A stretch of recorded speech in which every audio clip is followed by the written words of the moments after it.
nós podemos lidar com essa temática das multas nas nossas defesas, tá? Que tipo de defesa, Fabiana? Nós podemos utilizar nas defesas nos processos administrativos tributários.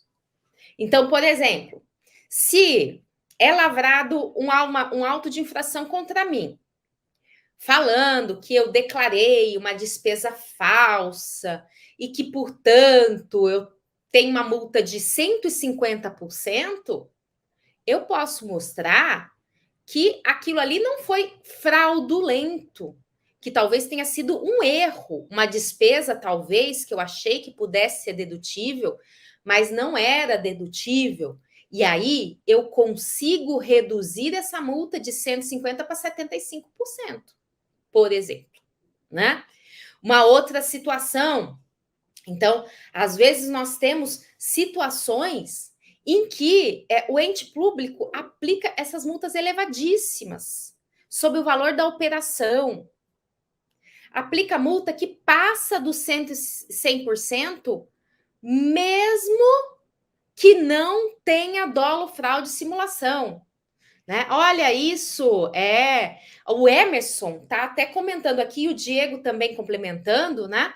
O Emerson falou assim, olha, se tiver uma multa de 150%, é certeza de uma ação penal, pois a sua imposição sempre gera uma representação criminal.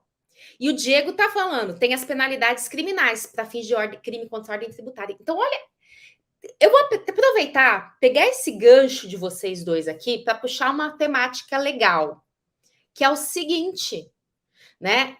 Aquilo que o Emerson falou e o Diego complementou aqui tem tudo a ver, porque é exatamente isso. Quando o contribuinte recebe um auto de infração e nesse auto de infração fala que ele agiu com dolo, fraude ou simulação e aplica essa multa agravada, essa multa de R$ 150 não, quem dera fosse R$ 150, né? 150%, a Receita Federal comunica ao Ministério Público. Só que, olha só, né? Isso já é uma decisão antiga do STF, tem súmula vinculante número 24, e agora, recentemente, numa ação declaratória de inconstitucionalidade, o STF confirmou isso. A ação penal não pode ser instaurada antes de terminado o processo administrativo tributário. Então, se há um auto de infração e aplicando uma multa de 150%, o que você tem que fazer? Apresentar uma defesa administrativa, apresentar recursos administrativos, evidenciando o que? A ausência do dolo, mostrando que há o quê? Um mero erro, talvez uma falta de recolhimento, mas sem caráter fraudulento, sem aquela intenção maldosa de enganar, de ludibriar o fisco. Por quê?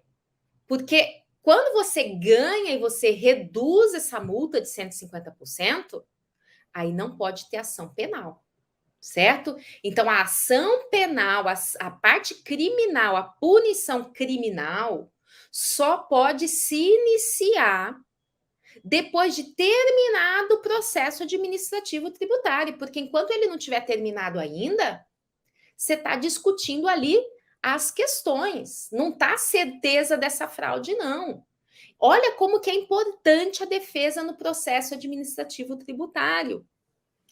E o CARF, por exemplo, é o órgão julgador da esfera federal, né? Então, vamos dizer, quem receber aí um auto de infração de imposto sobre a renda, de PIS, COFINS, IPI, contribuições previdenciárias, os tributos federais, você faz uma defesa, que é julgada pela própria delegacia da Receita Federal, uma delegacia de julgamento da Receita Federal.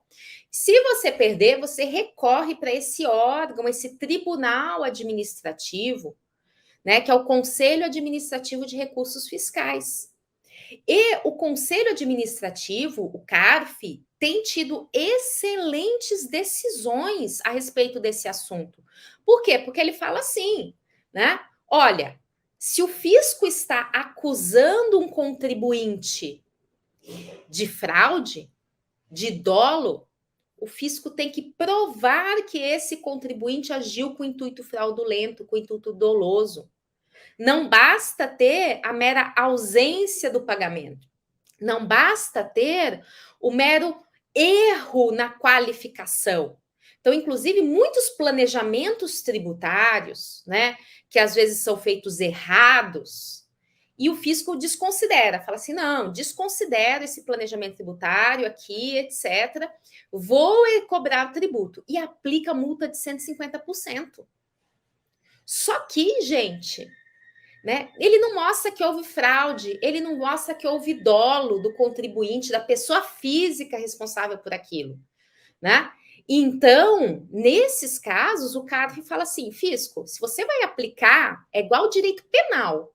Quem é que tem que provar? Né? É o Ministério Público. Quem está acusando é que tem que provar.